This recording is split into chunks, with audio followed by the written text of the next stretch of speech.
Have you ever felt frustrated because it feels like there's a leak at the bottom of your bank account? Where's all that money go? Well, there are two powerhouse budgeting apps that might be the solution, Copilot and Monarch. For the last 5 months, I've been running a side-by-side experiment with both of them. I paid for both of them with my own greenbacks. In this video, I put them head-to-head in a battle to the death until we determine which one gets crowned greatest app for budgeting of all time.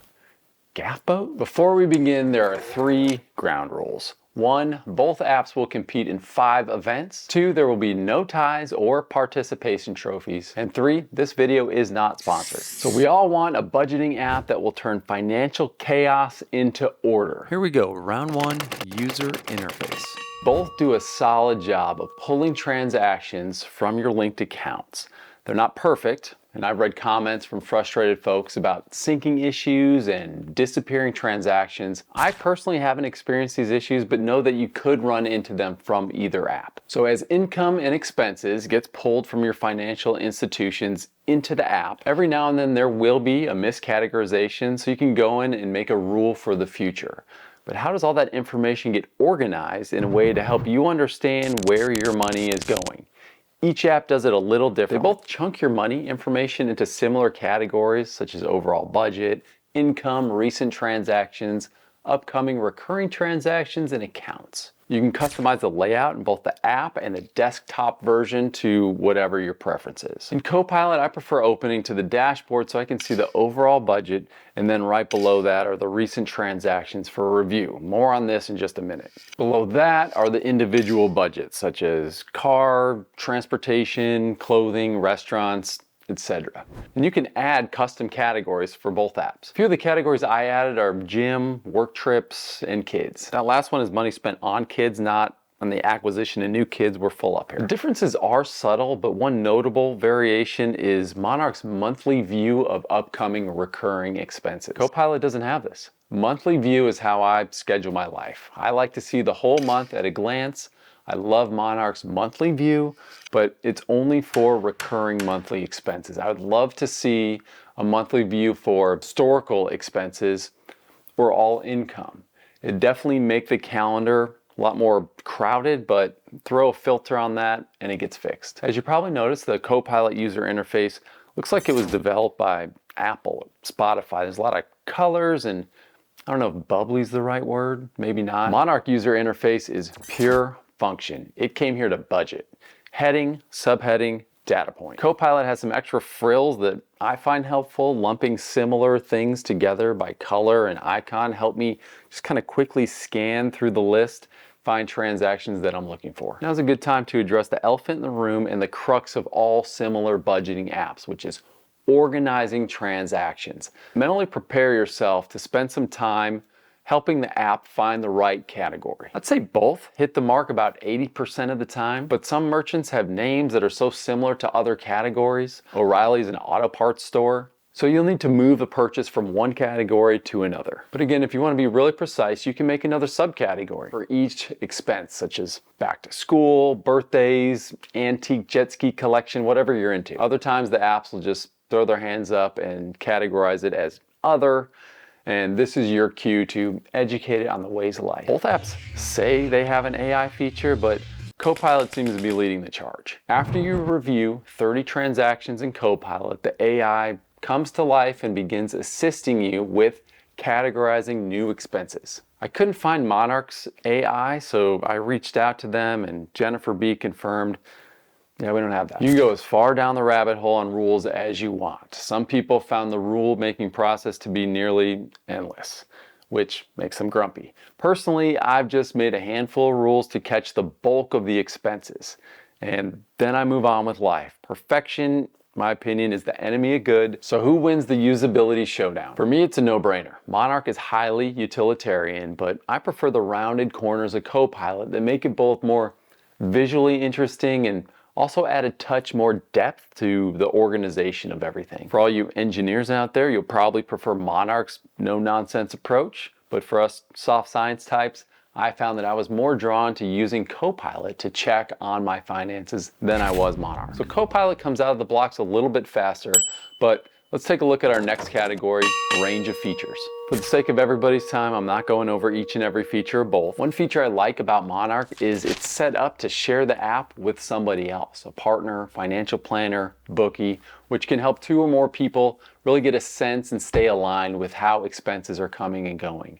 Copilot's form of sharing is basically just everyone use the same login and password, tick in the box for Monarch. Now for an app like either of these, it's such a high price point. The demographic is not struggling college students. These apps are more likely for people who've been in the workforce 10, 20, 30 years, which means their finances are probably more complex and most likely, hopefully, include investments. Investment management is perhaps as important as a simple daily budget, which is why investment tracking weighs heavily in this video's calculus. Both do these well. One does better than the other. I found that Copilot's range of features within the investment tracking category make it easier to understand just where my money is going, what it's doing, how it's performing. It shows you the top movers of the day. Monarch doesn't, and has more information on the screen at a time. Just like that monthly view, I want to be able to see as much info at a time as possible. In Monarch, I just have to bounce around to different screens,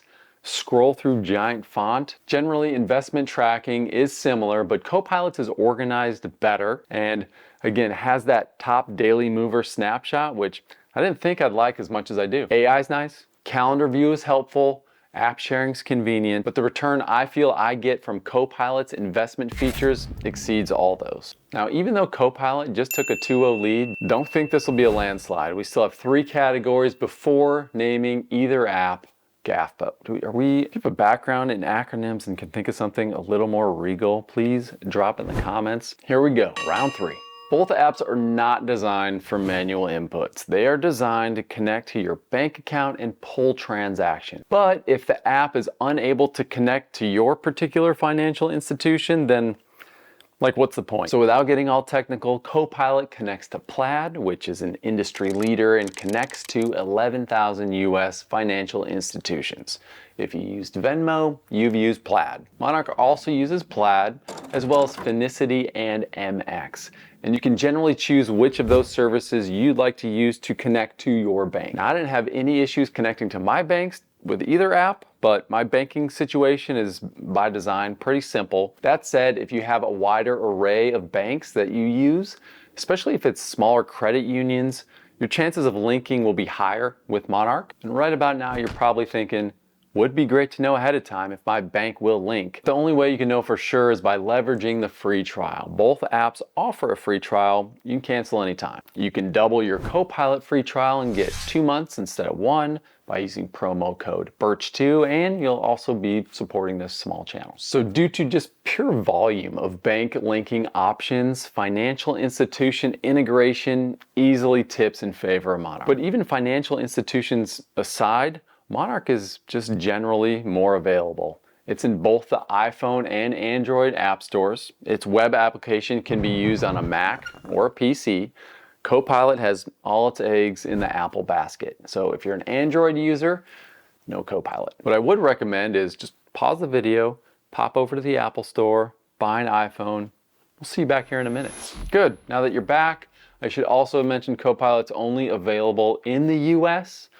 So if you live in another country and you're watching this, again, just hit pause, uproot your entire family and life, relocate to the US. You'll be good to go. So this category isn't even close. Between financial institutions and general availability, Monarch is head and shoulders above Copilot and on the board. Now let's take a quick detour to talk security. This is not a standalone category, but an important topic nonetheless. But first, if so far you think this video's complete trash, share it with somebody you don't like. If and only if you've gotten an ounce of value from this video, tapping that like button would mean the world. It's a little nudge to YouTube to show it to other folks who might also enjoy it. So in advance, thank you. Security. If linking your life savings to an app on your cell phone puts a little knot in your stomach, you're not alone. It seems like every other day there's a news article about some sort of data breach. So how can you trust your info with either of these companies? For starters, they make their money from your paid subscription, which means they don't have to sell your information. That's how a lot of free apps make their money. is by selling your data. But what's the probability Copilot, Monarch, Plaid, Finicity, MX, any of those gets hacked? It's above zero. So apart from the safeguards built into these apps and services, you can add on an additional layer of your own. If you don't already have one, you should get a VPN. This is not a sneaky ad for any particular VPN. VPNs are a whole other video on their own, but it stands for Virtual Private Network. And it encrypts data when it leaves your phone and decrypts it when it arrives at its destination. This is vitally important, especially when you're using Wi-Fi at coffee shop or the airport, a hotel, basically any free Wi-Fi. This is yet another service I recommend you pay for. I use ExpressVPN. I've used Nord in the past. Both are high quality. You can do your own research. Please get one if you don't have one already. So train back on the rails. Security-wise, I don't see any daylight between Copilot and Monarch, but I did want to address that topic. It's a real factor in the decision-making process. Now it's probably a good time to bring up the pricing. Since I signed up for the apps, there's been a little fluctuation in prices, but at the time of shooting this video, here's what it looks like. For Copilot, if you pay yearly, it's $7.92 a month or $95 for the year. If you get the 2-month free trial, that brings the monthly rate down to $660. If you pay monthly, it's $13 for the month or $156 per year. For Monarch, if you pay yearly, the first year is about $70 with a 30% discount, which brings the monthly rate to touch under $6 a month. If you decide just to pay month by month, each month will run you $15, or for the year it turns out to about $180. Here we go, round 4. App supplementation. Having your entire budget in your pocket on your phone is ultra convenient, but sometimes you need to be able to zoom out on all those data points to better understand kind of what's going on across your financial landscape. This is where the desktop version is great to supplement the app. In addition to the desktop version, you might have a need to contact customer service. So which app has a better desktop version, and how do both companies' customer service stack up? For starters, the Copilot desktop version is an app itself. It's super low friction to access your data. Again, only available on Mac, so I suppose if you don't have a Mac, friction is like infinite. But Copilot just sits along my toolbar. I can log in with my fingerprint. Convenience is through the roof. Monarch has a traditional website login, the same as logging into any online account, but when you compare it to Copilot, it's just an extra step. Both Copilot and Monarch's desktop layouts are fairly similar, both customizable. They both have a menu list down the left side and then category blocks in the rest of the windows. It's hard to put my finger on exactly why I like Copilot's more. Maybe it's the font. I realize all these things are highly individualized preferences because frankly, both apps have very similar layouts. And then there's customer service. If you're paying upwards of $100 for an app, there better be somebody at the other end of the line in case you have any issues. Both customer service departments I found are responsive. I've hit them both up at separate times. Copilot's turnaround tends to be a little faster, and again, totally subjective, but they seem friendlier. Shout out to Olivia, who's awesome. So across the board in the category of app supplementation, point goes to Copilot. So if you just crunch those scorecard numbers at home, it might seem that fates have been sealed.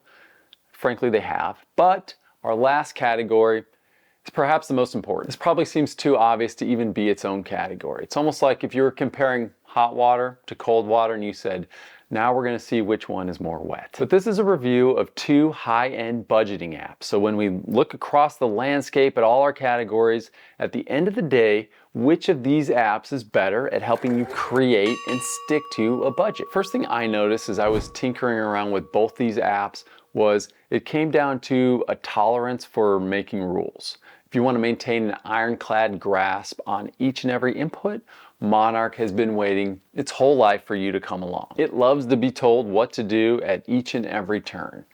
So opposite of my kids. Copilot, on the other hand, is like, hey, I think I know where you want to go with this budget. Let me see if I can add some value to it.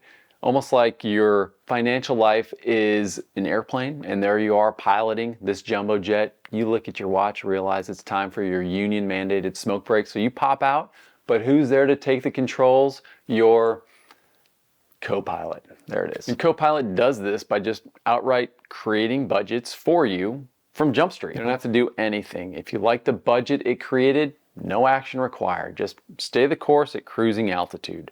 In all reality, you'll have to make some corrections here and there to get things dialed in, But I love that I didn't have to start everything from scratch. You have your overall budget, and then there are the smaller spending categories that become little budgets feeding into your overall budget. To be clear, Monarch has a place in the app for these smaller budgets as well, but it reads more like a running list of expenses and just feels less moldable to get in there and make it your own. Because of simplicity, the beautiful user interface, the assistance in the budgeting process, Copilot for the win. Thanks for watching.